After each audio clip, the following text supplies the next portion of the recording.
Fala galera, beleza? Aqui é o Perenha do Perenha Cash e hoje nós vamos ter um papo top. Mas antes de tudo, não se esqueça, vai lá no canal, clica no sininho, se inscreve, é muito importante. E deixa o seu recado, que nesse recado nós vamos estar te respondendo e tirando suas dúvidas. Mas hoje o papo vai ser muito legal, porque vamos falar de maçonaria. Aí, geralmente a gente fala assim, é o segredo da maçonaria. Não, galera. Vocês estão com os papas da maçonaria aqui, que vai falar tudo para vocês, que vocês vão conhecer como é bonito. É uma instituição. Tô certo ou tô errado? Tá certíssimo. É isso aí. Márcio Guariente, tá? E o Vitor tá aqui com a gente para tirar todas as dúvidas de vocês. Tudo bem, Márcio? Tudo ótimo, tranquilo. Maravilha aí, Vitor. Tudo bem, Alexandre? Vitor com podcast, tá sabendo? Então, você me falou agora, né? Pois Que é. beleza. O Vitor vai estar Vitor, com podcast iniciando agora daqui uns dias, né? Falando tudo sobre a área dele, que é jurídica, né? Um podcast jurídico, né? É, Vai chamar Jurídico Cast. A gente vai trazer temas jurídicos, personalidades do mundo jurídico aí, de uma forma leve, porque não descontraída, mas com muita informação que possa atingir a todos os públicos, todas as classes do direito aí. é isso aí. E aí, Márcio? Quanto tempo também? Faz um tempo que eu faz não um vejo o tempo, né? Márcio, né? E hoje, além de tirar toda essa dúvida da galera, eu vou matar a saudade do Márcio. Porque o Márcio, querendo ou não, eu entrei, eu aprendi maçonaria com ele. Ele foi o meu mestre. É verdade, hein? É Faz verdade. tempo isso Faz já. tempo, né? Na A época gente eu era que novinho. presidia, né, a loja, né? Isso. Foi um grande venerável. Não sei se você ficou sabendo disso, Vitor, que eu fui o venerável que iniciou o Alexandre. Não sabia. É, É. é, Bom, assim, só fazer uma correção de início, né? é. Papa da maçonaria aqui é o Márcio, né? É o Ah, pá. não. Porque ele é meu padrinho, ele que é um dos Também, padrinhos, ele também. que me iniciou também na ordem, Sim. então. É, E agora, sendo venerável é. que te iniciou também, o Papa que é ele. Não, É. nada de papa, não. Eu sou só um aprendiz. E eu vou te falar uma coisa super legal. Quando a gente inicia na maçonaria, é algo lindo que sempre me falavam, você nunca vai esquecer. A voz do Márcio está entranhada no meu cérebro. Tudo ele falando no ritual. É muito lindo, muito legal, é muito gostoso. Você ouvindo os barulhos, aquele vento gelado que você sente lá, e ele contando tudo.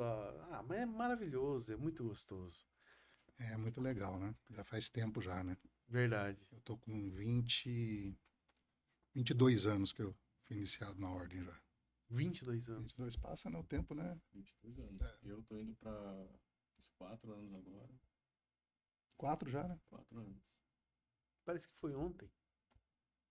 Tudo criança. É, já tô ficando veterano já, né? Já tá ficando É, veterano. tô lembrando daqueles veteranos que já foram pro Oriente Eterno, né? É verdade.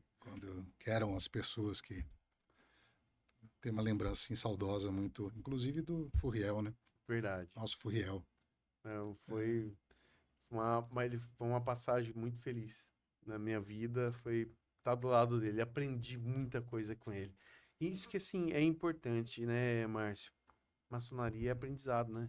aprendizado. Vamos falar pra galera é, o que é maçonaria?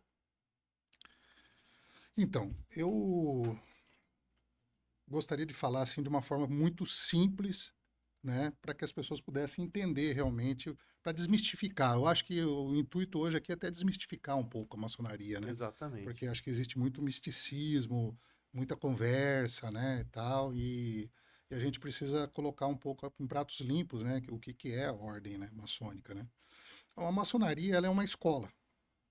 Ela é uma escola, ela não é uma religião, ela é uma escola. Então, acho que esse ponto, né, Vitor, é o primeiro ponto que a gente precisa é, passar isso para as pessoas. Não é E uma seita, né? não é uma seita, não é uma religião, né? Mas, ao mesmo tempo, ela faz com que os seus membros, né, quando as pessoas são convidadas, porque todo mundo que entra na maçonaria, elas são convidadas para entrar na maçonaria. Não tem uma forma de você, eu quero entrar. Não é um desejo da pessoa, é um desejo do irmão maçom em olhar para aquela pessoa, falar, essa pessoa tem perfil e eu quero trazê-lo para a ordem maçônica. Então, o irmão, mestre maçom, faz o convite para que entre na ordem. E aí, a partir daí, a maçonaria ela passa a ser uma grande escola de filosofia, uma escola de vida, né? Uma escola de crescimento pessoal, principalmente. Então, eu acho que esses aspectos são os aspectos assim, importantes para a gente desmistificar. E a questão da religião, um dos pilares para que você adentre na maçonaria, você precisa acreditar em Deus, né? Num ente supremo. Então, uma pessoa que não acredita no Criador, em Deus, no ente supremo, ela não é chamada para adentrar na maçonaria, né? Então, seria o primeiro ponto que a pessoa vai ser negada. Então, às vezes, as pessoas, por este fator, confundem maçonaria com religião, né? Tá? Mas ela não deixa de exercer a espiritualidade das pessoas. Porque a espiritualidade não necessariamente a gente precisa exercer a espiritualidade estando dentro de uma igreja, né? Estando dentro de um centro espírita, né? Você exerce espiritualidade dentro de casa, com as pessoas, no relacionamento.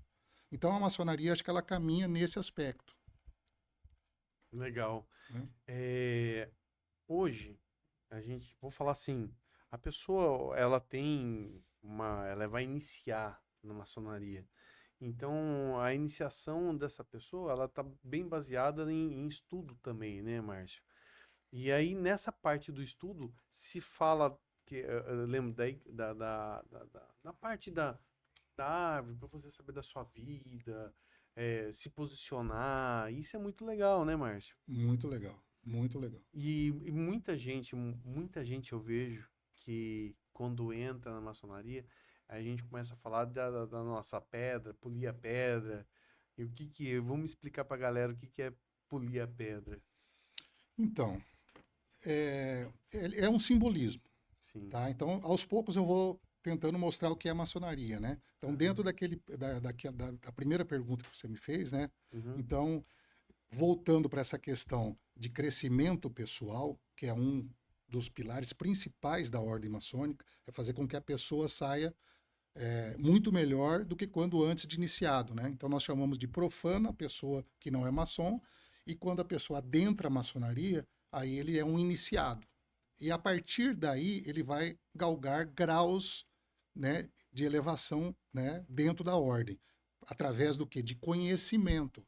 Então ele vai adquirindo conhecimento durante um período que vai dar condições para ele galgar um segundo grau, um terceiro grau, né? Por isso que as pessoas falam, maçom grau 33, maçom, né, grau 3, grau 4, né? Por quê? Porque ele alcançou essa graduação pelo esforço de estudo que ele atingiu, né? Por tempo, né? Por uma série de outras questões também, mas principalmente por conhecimento e estudo. Então a pedra bruta, ela vem como um símbolo, porque dentro da maçonaria a gente trabalha muitas questões do simbolismo. E esse simbolismo, ele é representado por uma obra, uma construção. Porque o termo maçom, ele vem do francês, né, de pedreiro. Então, maçom é um pedreiro livre que nós chamamos, né, freemason, né, do inglês, pedreiro livre. Então, esse pedreiro livre, ele vem lá desde a Idade Média, né? A maçonaria tem as suas origens na Idade Média. Alguns dizem que vem desde a antiguidade, né, do Egito Antigo, mas para nós a maçonaria ela tem início na Idade Média, com as guildas de construtores, que seriam as associações de construtores da Idade Média do feudalismo, né? E não sei se você sabe, Alexandre, que naquela época, então as pessoas se uniam por profissão.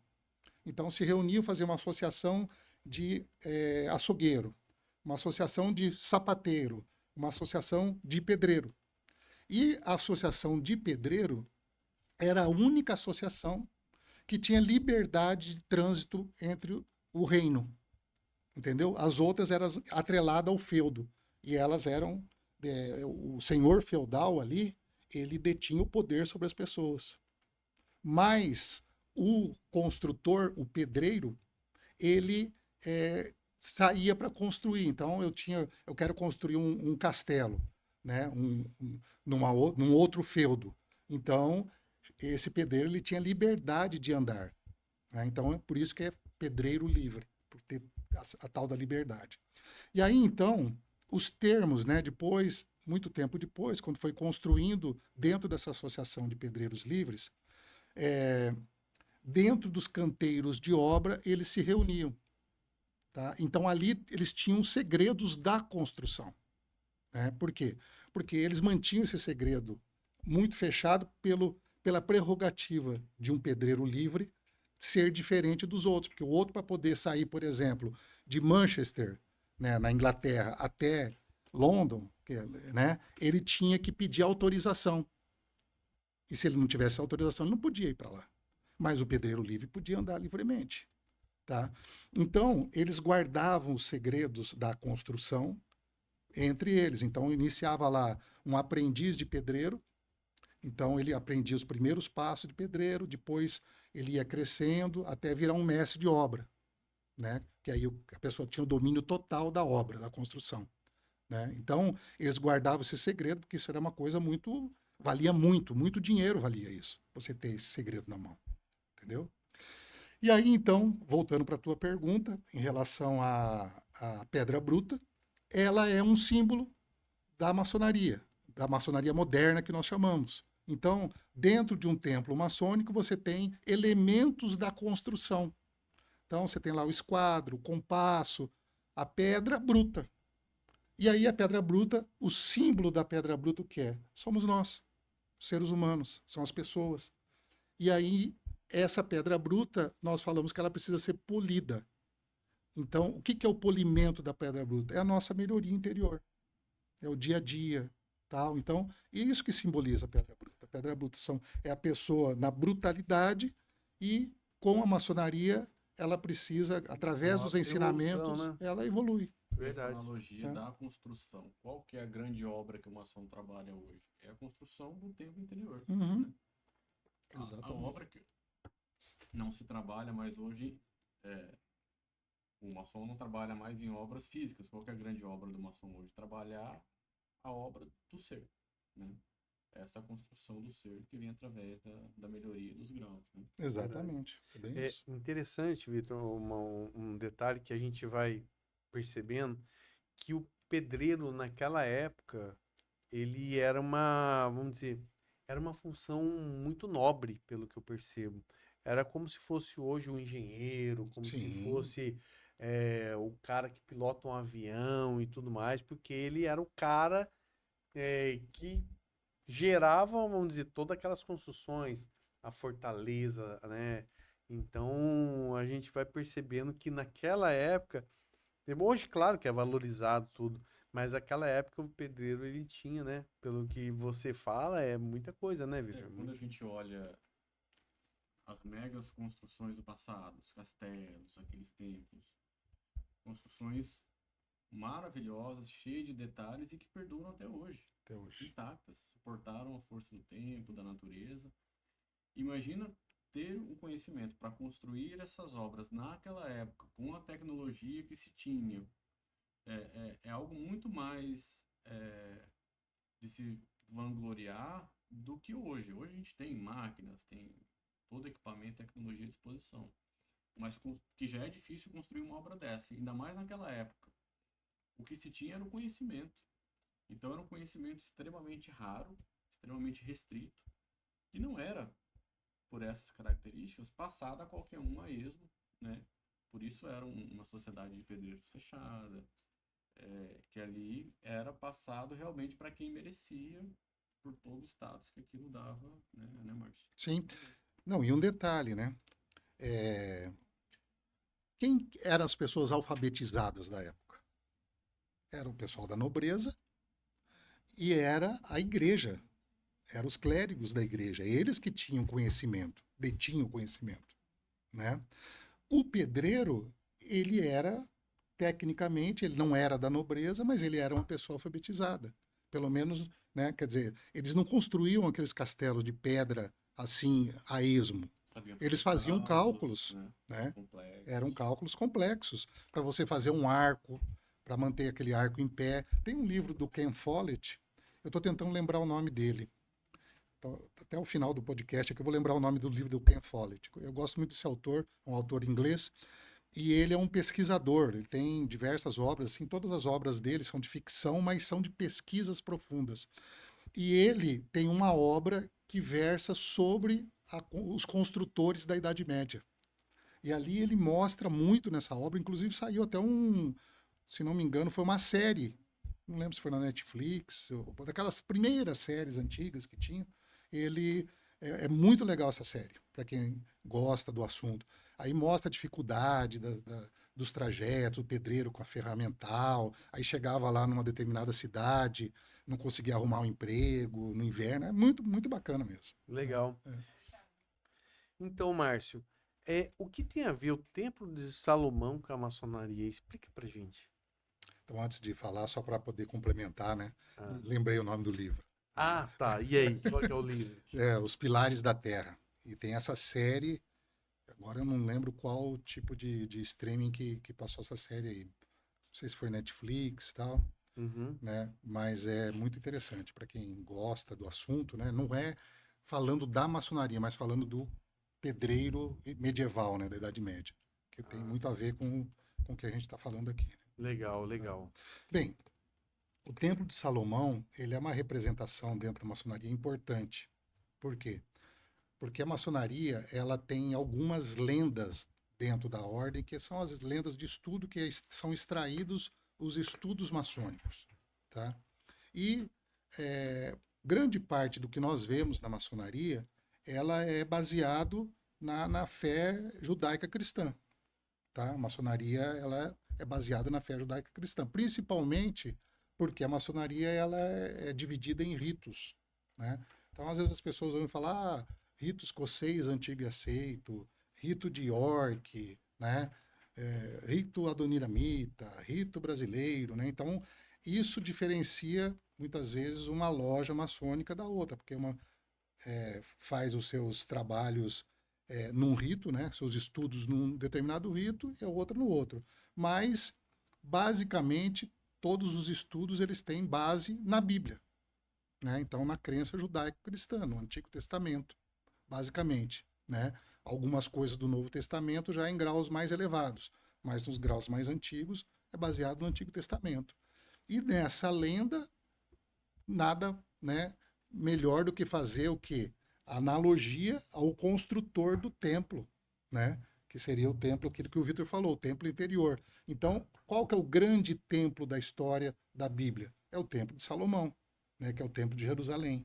Então, a maçonaria, ela trabalha todo o simbolismo de um templo maçônico. Ele é como se você entrar hoje dentro de um templo maçônico, ele tem a identidade do que seria o Templo de Salomão, baseado nos dados da Bíblia, né, do Antigo Testamento. Então, o formato do templo, né, tudo que os pilares do templo, então tudo baseado no Templo de Salomão. Legal. Entendeu? E aí, Vitor? Muito, muito bacana. E assim, aproveitando aqui um pouco mais do conhecimento do Márcio, né, que já tem uma bagagem maçônica dos anos. A gente sabe, Márcio, um exemplo, quando a gente puxa o viés do Templo de Salomão, voltando ali um pouco para a Idade Média, a gente sabe que a maçonaria ela teve uma ligação muito forte com a igreja durante um tempo, e depois houve uma ruptura em que os maçons, me corrija se eu estiver errado, mas passaram até serem caçados pelos papas, tem a questão dos templários. Você consegue explanar um pouco para nós, assim, por que houve essa ruptura, por que a igreja odeia a maçonaria, ou durante um tempo odiou a maçonaria, igual muita gente fala? De onde veio esses acontecimentos, o porquê? Pode Sim. aproveitar todo o seu conhecimento para nos contextualizar um pouco desses fatos históricos. Então, do ponto de vista histórico, a maçonaria ela tem uma divisão, né? Ela tem o período medieval, que a gente chama de maçonaria operativa, né? Por quê? Porque só eram pedreiros que faziam parte da ordem, né? Entendeu? Então, operativa, porque ela é exercida pelos pedreiros, né? E depois, com o passar do tempo, pessoas influentes foram influenciando na parte dos estudos, grandes pensadores, e mais ou menos na época do Iluminismo, entra os grandes pensadores e a maçonaria se abre, né? E aí então ela passa a ser a ordem passa a ser especulativa, né? Então ela deixa de ser operativa para passar a ser especulativa. E é especulativa por quê? Para especular a verdade, para a busca da verdade, né? Então a sabedoria, né? E aí então começa a mesclar aspectos filosóficos, aí se busca os filósofos da antiguidade, etc e tal. O que que acontece? Nós sabemos na história que a época do Iluminismo, a igreja, ela pois, teve problemas com os grandes pensadores, né? Então, automaticamente, os grandes pensadores faziam parte da ordem e a ordem era muito mais fechada do que hoje. Então, era difícil você saber quem era maçom, tal. Não é como hoje que, né, alguns chamam que a maçonaria não é mais secreta, né? Ela é discreta, né? Ela é secreta do ponto de vista de algumas coisas que só competem quem está estudando lá dentro, né? Então, como era uma escola de graus, né? E aí, então, a Igreja Católica, nós sabemos, a história conta isso, né? Hoje em dia, a Igreja mudou muito, mas na Idade Média, a Igreja, ela era mais vamos dizer assim, um grande exército de domínio, né? De domínio, então, territórios, etc. e tal, dos países. Então, tinha relações de reinado mesmo, né? O Vaticano, ele exercia esse poder. Então, a Igreja tinha um poder mesmo material, né? Não só a parte espiritual, mas a parte material. E se conflitava com as pessoas que frequentavam a ordem, né? Então, aí começou todas essas lendas de exorcizar a maçonaria, que a maçonaria era alguma coisa do diabo, do demônio e tal, e faziam essas ligações. Por quê? Por questões de interesses, né? Do ponto de vista, interesses mesmo, de poder, né? É uma briga de poder. Porque as pessoas também que já estavam frequentando a ordem eram pessoas, grande parte, por exemplo, uma das pessoas que tiveram uma grande importância na maçonaria, nos escritos iniciais da maçonaria especulativa, era um pastor presbiteriano, que era o reverendo Anderson, né? Então, ele que criou a legislação que nós temos na maçonaria inicial, etc e tal. Ele era opositor da Igreja Católica, né? Então, provavelmente, grande parte destes que entraram na ordem também eram protestantes ou eram, né, pessoas que não comungavam mais com o que a igreja fazia na época, né? Entendeu? Entendi.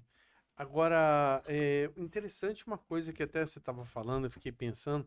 Eu lembrei que naquela nota, acho que é de $100, $1, tem o símbolo da maçonaria Ah, nos Estados Unidos, nos né? O Estados dólar Unidos. americano, né? É, Um olho, é, né?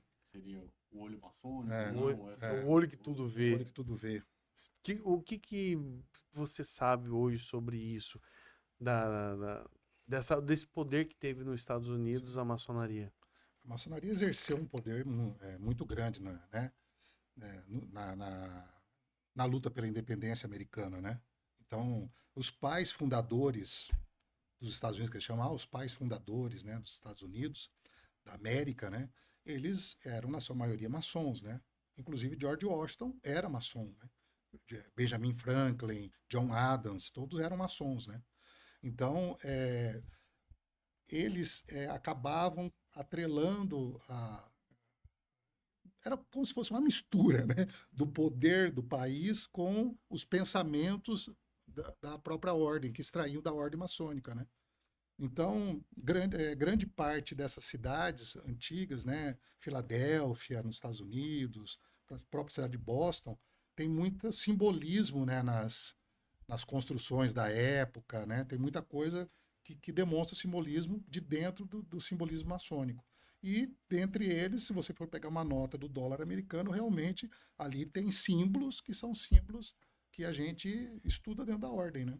Até o autor daquele livro O Segredo, né, no filme, ele Ah, tá. utilizou toda aquela simbologia que tem nas cidades para Sim. fazer essa mística, esse mistério, né, de que teria algo por trás e tudo mais. Mas esse dado é interessante porque, como o Márcio pontuou, salvo engano, todos os presidentes americanos eles foram maçons, né? Uhum. Depois de um tempo isso Depois mais Não pra mais, frente, né? mas os grandes nomes, presidentes americanos, todos eles foram maçons, né?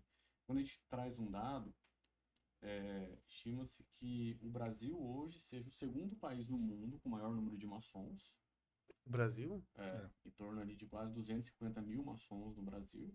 Os Estados Unidos seria o primeiro, né? Sim, Em disparado. número de De lojas e maçons. número de maçons. Estados Unidos. É o A primeiro. cultura maçônica lá é muito forte, Sim. muito presente. Eu já vi filmes que, inclusive, passa isso, né? Agora, eu vi também num filme interessante, um templo muito bonito lá nos Estados Unidos. Eu fiquei encantado de ver. Você deve ter conhecido vários templos já diferentes, né, Márcio? Qual que foi o assim que mais te encantou? Bem, o que mais me encanta é o que nós construímos aqui no Grande Oriente, né? Claro, claro. Você viu já o templo novo lá do Grande Oriente? Não, não vi. Não, foi muito legal. Graças ao Gelson Menegatti, que é o nosso ex-grão-mestre, eu participei da comissão, né, da parte da decoração do templo. A gente trouxe um artista italiano para. Ficou realmente muito bonito o templo, Modéstia à muito parte, mesmo. assim, Ficou muito bonito esse templo. Eu conheci o templo no Paraguai, né, da Grande Loja do Paraguai. Me impressionou muito. Teve um período que nós estávamos com uma empresa lá em Assunção e trabalhando lá, né, parte profissional. E aí eu tive a oportunidade de conhecer esse templo maravilhoso também. Estive no México, numa loja maçônica no México, só que esse é um templo muito antigo, templo de 1830 e poucos, né? E é bem peculiar, porque esse templo ele fica bem próximo à Catedral de Guadalupe, no centro histórico, bem no centro histórico mesmo. E aí nós chegamos, né? Eu cheguei com um sócio mexicano nosso de lá, a gente tinha parceria comercial com ele. E aí ele falou: Márcio, um estranho lugar aqui, que era um lugar assim, meio tipo Santa Efigênia, assim, misturado com meio uma Cracolândia de São Paulo ali, né? era uma Tá, quebrada. era um lugar meio complicado, né? Uhum. Aí chegamos lá, tal, mas pode ficar tranquilo que todo mundo sabe quem que nós somos aqui já, tal, não sei o quê. Aí eu fiquei olhando, falei, mas onde que tem templo maçônico aqui, né? Tal, olhava ali, um monte de prédio antigo, tal, mas nada sinalizava isso. Daí a pouco ele falou, aqui, Márcio, falei, aqui é onde? Essa porta aqui, abriram uma porta, aí subimos uma escadaria, tal, lá dentro, rapaz, negócio assim, maravilhoso, assim, bonito, não era muito grande, mas assim, coisas, relíquias antigas, era quase um museu maçônico, sabe? Muito bonito mesmo. Foi muito bacana essa convivência. E eu estive, infelizmente, eu estive em Cuba por 2 vezes, né? Fazendo uma atividade lá da minha parte espiritual lá. Eu sou espírita, né? Então a gente foi fazer atividade lá em Cuba e na primeira vez nós ficamos 23 dias lá, andando o país inteiro. Na segunda vez acho que foi uns 27 dias. E aí eu tive a oportunidade de conhecer alguns irmãos, né, em Cuba. Mas infelizmente a maçonaria lá está quase acabada, né? Porque não é nem por questão de que o regime, né, não deixasse as lojas prosperarem, é por causa do problema financeiro mesmo. Eu entrei nos templos bem antigos e bonitos, mas assim, detonado. É como mais ou menos a gente vê a imagem, não sei se vocês conhecem Havana, né, a imagem de Havana, aqueles prédios bonitos, mas todos, né, deteriorados, né, tal, entendeu? É uma pena de ver aquilo ali, né? É uma pena mesmo. A gente vê que é um regime que não prospera, né? Infelizmente, né? São nossos irmãos, tudo. Sim, Às vezes até precisa muito da sim, gente, mas infelizmente tem coisas que vão afetando sim. a vida de Eu todos, né? até na época voltei, né, e até cheguei a comentar com o nosso irmão José Ferreira Leite, que foi grão-mestre, né, e eu recebi uma carta, né, que eu me correspondo com eles até hoje, uma carta de um dos irmãos, você não podia ajudar a gente quer retomar o trabalho e tal, mas existe uma dificuldade muito grande de mandar dinheiro também, sabe, é meio complexo a situação, né, então acabou não dando muito certo, né. Geralmente, se você for para lá, uma parte vai para o governo. É, E tudo que você exatamente. vai mandar para lá É, é acaba sendo absorvido um pedaço no governo mesmo. verdade. Agora, é uma coisa interessante que eu falo. praticar a maçonaria, ter os estudos, e também tem a parte, assim, dos irmãos, que é a fraternidade, você conhecer tudo. E é legal, Márcio, qualquer lugar que você vai, que existe uma maçonaria, que tem um maçom, que ele te reconhece, é uma forma interessante Sim, das pessoas te vir conversar, parece sim, que já tem uma proximidade, né, Márcio? sim. Eu acho que aí volto àquela primeira pergunta, o que é maçonaria, né? Então, além de tudo, né, é uma escola iniciática, é uma escola de conhecimento, é uma escola filosófica, né? E é um agrupamento de pessoas que, quando eles entram, se reconhecem como irmãos, né? Então, geralmente, dentro da nossa própria família, a gente não tem um relacionamento muito bom, muitas famílias, entre os irmãos. Não é o meu caso, mas eu vejo isso, a gente acompanha no dia a dia, famílias que os irmãos não se dão, né? E a maçonaria, por quê? Porque as pessoas, mas eu não escolhi ele para ser meu irmão, né? As pessoas falam isso, Sim. né? A maçonaria é diferente. Lá você escolheu a pessoa para ser teu irmão. Então, é muito mais fácil aquela pessoa, porque eu olhei essa pessoa, eu passei a conhecer essa pessoa melhor e tal. E aí eu convidei essa pessoa para vir para minha família, para fazer parte da minha família. Então, a maçonaria ela não deixa de ser uma família, né? Então, quando você está em família, todos aqueles que são iniciados dentro da maçonaria, os maçons, no mundo inteiro, se reconhecem como irmãos, como família. Então, eu tenho um problema aí, por isso que as pessoas falam, eu vou na maçonaria, né? Talvez a gente pode falar um pouco sobre isso mais para frente, né? Só tem rico lá, ou eu vou enriquecer, né, tal, né?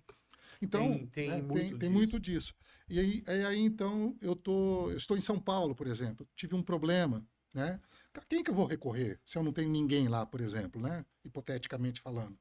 Eu vou geralmente, quando a gente está passando por um problema, recorre para alguém da família, Sim. né? Mas se eu não tenho um familiar de sangue ali na proximidade, a maçonaria te dá essa condição de você buscar aqueles que são a tua família maçônica, entendeu?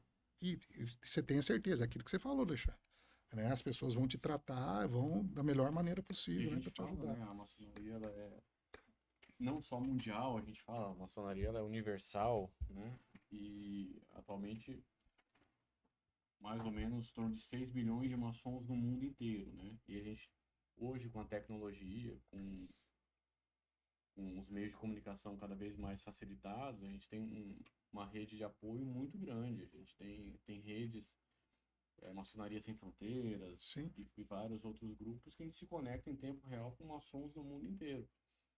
Então, seu filho viajou para o exterior, teve um problema ali, tem um maçom ali naquele país que vai dar um apoio pro teu filho. Isso é uma ajuda. E também eu pergunto, existe filantropia? Eu falo isso para as pessoas sim. saberem. Existe filantropia na maçonaria? É a base, né? Porque quando a gente fala em melhoria, né, a gente passa aí já para ter uma visão da humanidade como um todo. Então, olha como que a maçonaria teoricamente age. Né? Eu fazendo uma melhoria interior das pessoas, dos irmãos que estão ali, se essa pessoa melhorar do ponto de vista sentimento, de relacionamento, se essa pessoa passar a ter uma melhoria, vamos dizer assim, significativa, ela passa a influenciar o meio que ela vive, o meio que nós chamamos de meio profano, não é verdade? Com certeza. Não tenha dúvida disso. Uhum. E aí, então, essa pessoa lá dentro, ela aprende a olhar a humanidade.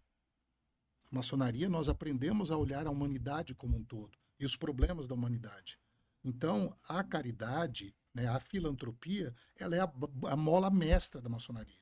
Então, o maçom, ele precisa ser um filantropo por essência, entendeu? Né? Então, e a maçonaria, ela esteve, por exemplo, no Brasil.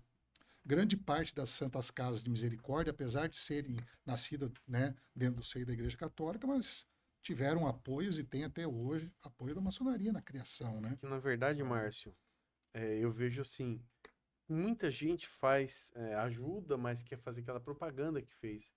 E a gente nunca ouviu falar da maçonaria falar que está fazendo, né? sim, Ela mantém uma escola, mantém uma creche, ela mantém algo, mas ela mantém para fazer o bem, sim, né? As pessoas às vezes não enxergam isso, né? sim. e não vê esse trabalho, porque isso aí é um trabalho do maçom, Sim, né, Márcio?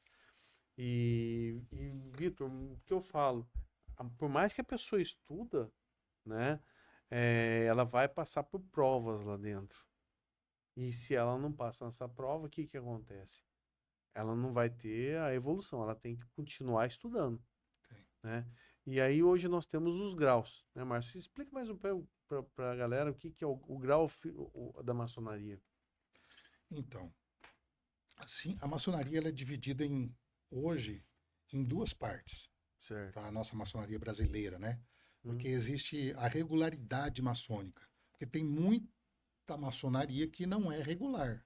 As pessoas montam um Ah, agrupamento existe maçônico, isso? exatamente, irregular, tá? Então, hoje, a regularidade da maçonaria brasileira ela está em cima de três que nós chamamos de organizações maçônicas, tá?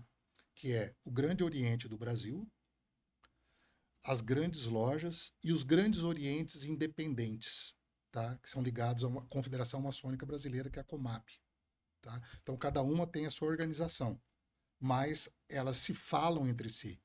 Então, um irmão, por exemplo, nós somos do Grande Oriente Independente de Mato Grosso. Eu posso visitar uma loja do Grande Oriente do Brasil, da Grandes Lojas, como eles podem visitar nossas lojas. Então, isso é o que nós chamamos de regularidade maçônica, tá? E aí, dentro dessa regularidade maçônica, também existe uma divisão. Por exemplo, dentro da nossa organização, né, e dentro de um determinado rito, você separa a maçonaria em maçonaria simbólica e maçonaria dos altos graus, né? Seria que comumente as pessoas falam de maçonaria filosófica, tá? Então, a maçonaria simbólica ela é dividida em 3 graus, tá? E isso é universal no mundo inteiro, 3 graus de maçonaria simbólica. Isso iguala a maçonaria no mundo inteiro, em todos os ritos tem 3 graus, tá? Que é o grau de aprendiz, que é o primeiro grau, o segundo grau nós chamamos de companheiro maçom, e o terceiro grau é mestre maçom. Então a pessoa passa a ser o mestre. Lembra daquela construção, né? Sim. Tal, entrou como aprendiz na obra, tal, e aí termina como mestre maçom. Então, na maçonaria simbólica, o grau máximo para se atingir a maçonaria simbólica é o grau 3, que é o grau de mestre maçom, né? Aí, na maçonaria dos altos graus, depende do rito.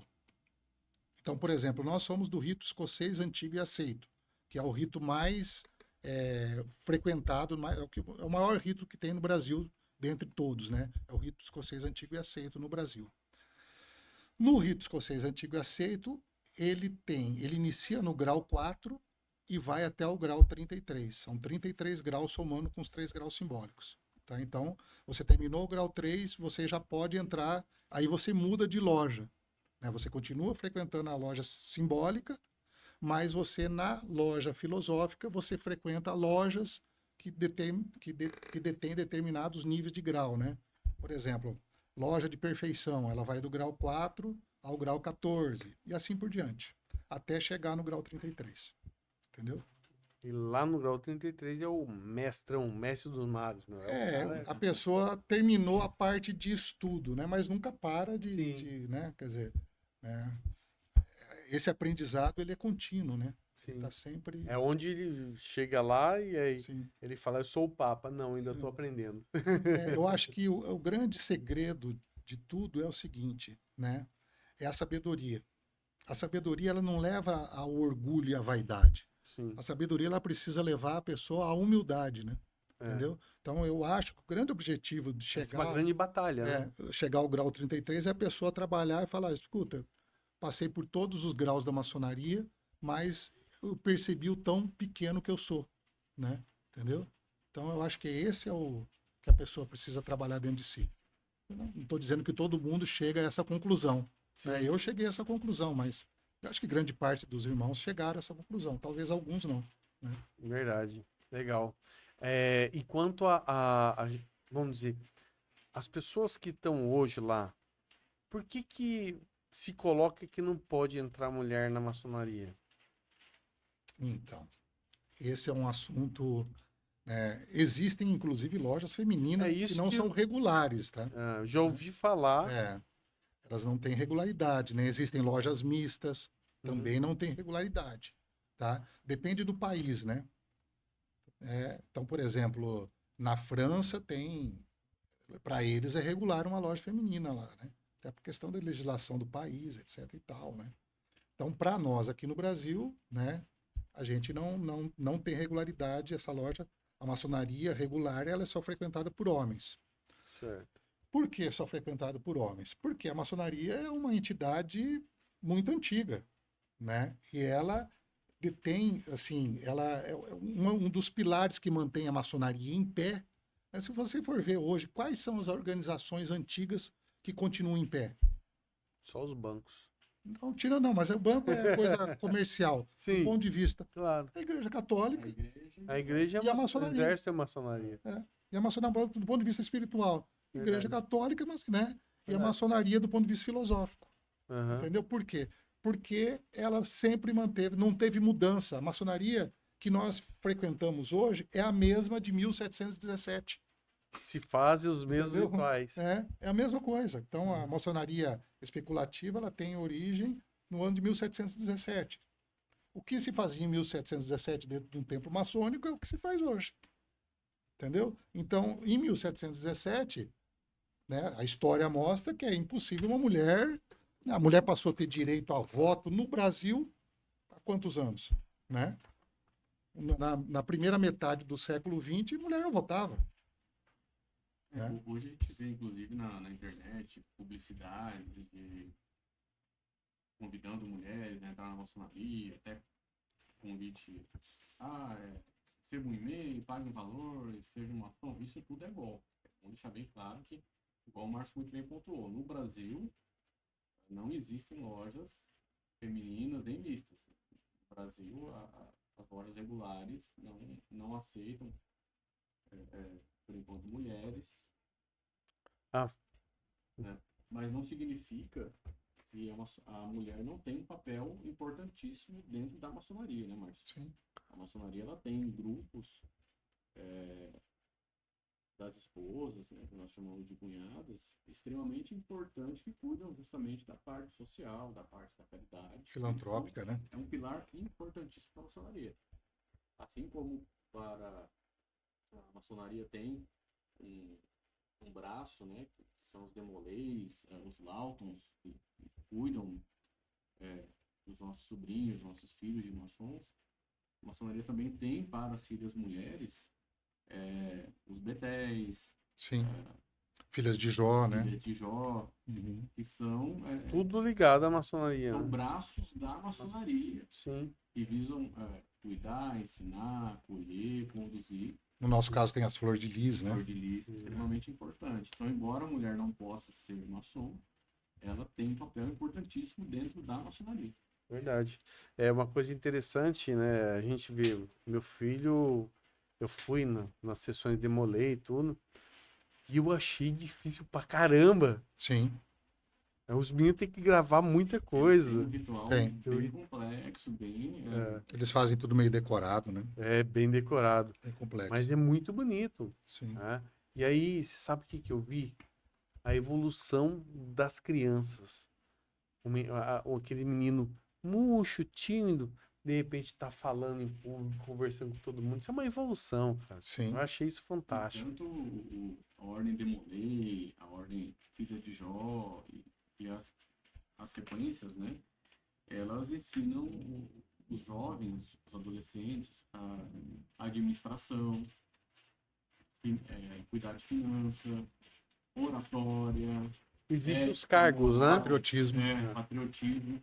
Então é meio que uma preparação, no caso dos demolês, é uma preparação para futuros maçons, né? E das filhas de Jó também é uma preparação. Por que filha de Jó? Porque na Bíblia, as filhas de Jó foram mulheres extraordinárias.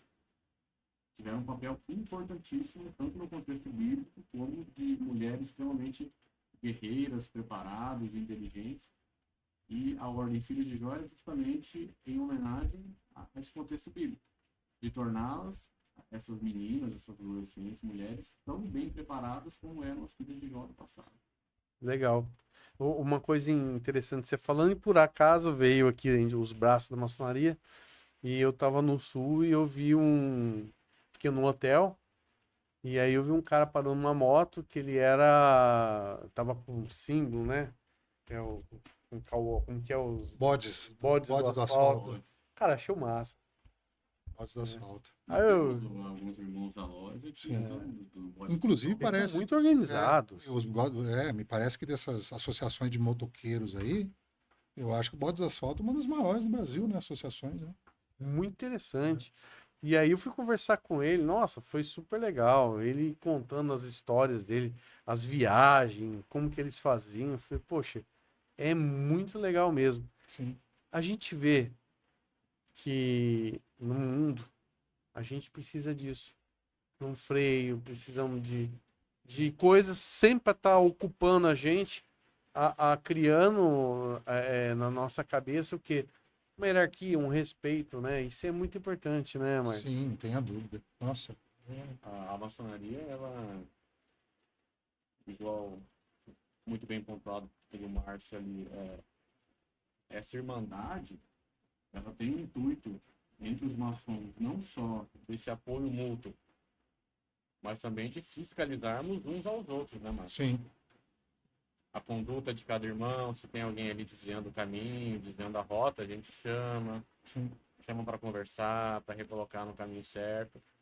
E se alguém que, porventura, já dentro da maçonaria, tenha tomado um caminho ali que não está dentro dos nossos princípios de leis, ele é excluído da ordem.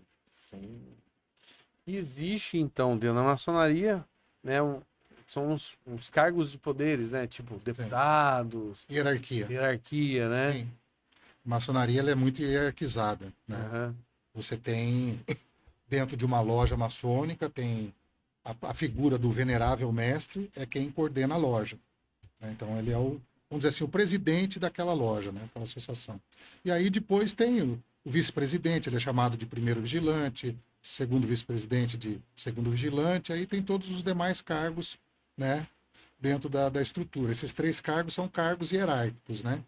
Os outros demais cargos são cargos de auxílio para a administração da loja, né? Legal. Muito bom. É bom a gente passar essas informações para que as pessoas também tirem um pouco dessa Sim. paranoia, né? Ó, que nem existe aquela piadinha, você já conhece, dos meninos jogando bola, né? Pode contar aqui. Podcast é seu.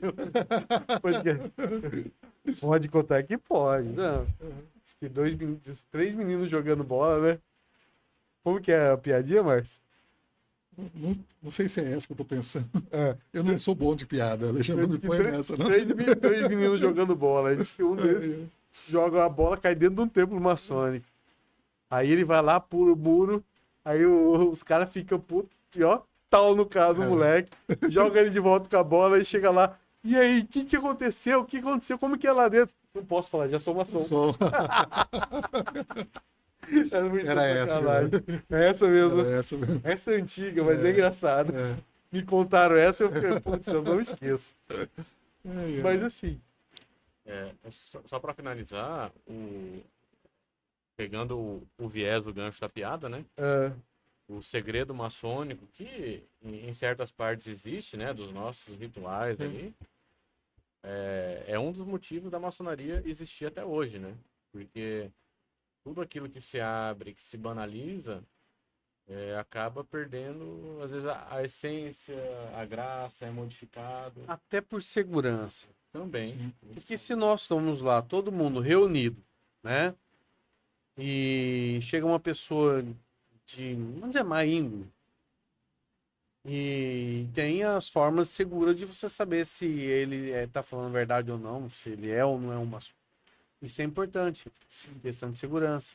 Eu acho assim, a questão, eu percebo assim, que a questão do segredo maçônico hoje, ela não está mais no que a gente estuda lá dentro. Vocês concordam comigo? Porque a internet tem livro para vender. Vai no Kindle, você quer comprar um livro do grau 18, tem, do grau 33 tem e tal. Mas isso não é o mais importante, na minha concepção. Na minha concepção, o mais importante é a vivência. Entendeu? É estar ali dentro, vivenciando aquilo. Então, eu acho que esse é o grande segredo maçônico. Que ele É não a está escrito em amizade. lugar nenhum. Verdade. Ele não está escrito, né? Ali dentro do templo, que quando você... Eu posso... Eu lembro até hoje, eu dava um curso no centro espírita, e aí esse curso ele tinha duração de 3 anos, né? O curso. E tem uma apostila, um livro, que ele tem toda a sequência das aulas dos 3 anos. Aí uma pessoa, não vou falar o nome, é lógico, aqui de Cuiabá, mas uma pessoa muito intelectualizada, doutora, etc e tal. No segundo dia de aula, ela chegou para mim, eu já li o livro inteiro, né?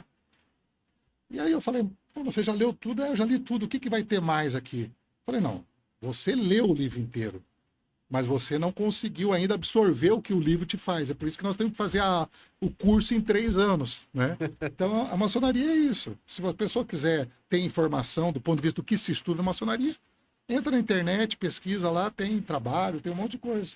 Mas isso não representa muito. Então, esse segredo, ele não está revelado ali. O segredo está revelado lá dentro, né? Verdade. Então é isso aí. Os segredos somos nós. Teoricamente, sim. É. Olha, eu quero agradecer muito, tá, Márcio? Você, ao Vitor, por estar aqui, tirar essa dúvida da galera, para eles Sim. saberem, porque às vezes Já terminou, já? se mexe. Passa rápido, né? Ah, 1 hora de É, podcast, sim. né? Fica aquele gostinho de quero mais. Mas... Eu quero agradecer muito, tá? Ao meu mestre, que eu aprendi muita coisa com você, tá? Isso aí foi muito importante. Levo pra minha vida, tá? Legal. E a você, meu irmão, também, tá? Por estar aqui, tirando todas essas dúvidas e a gente usando o nosso tempo para enriquecer as pessoas. Muito obrigado. Eu que agradeço, Alexandre, agradeço, Vitor, pela oportunidade. E eu estou à disposição, o dia que vocês precisarem. Né? Também agradeço ao Alexandre, toda a equipe dele, agradeço ao Márcio também. E para mim é um prazerzaço estar entre amigos, irmãos. Bater um papo tão gostoso igual esse, né, Alexandre? Fazia tempo que a gente não conversava. Fazia tempo. Mas vamos voltar agora a conversar direto. Se Deus quiser. É isso aí, galera. Eu quero agradecer a todos, tá? Por ter assistido até o final. E mais uma coisa, não se esqueça, deixa os seus comentários. Então vamos responder. Depende do que você vai perguntar. Brincadeira. Pode perguntar que estamos aqui para te responder, tá? Valeu, tchau, obrigado.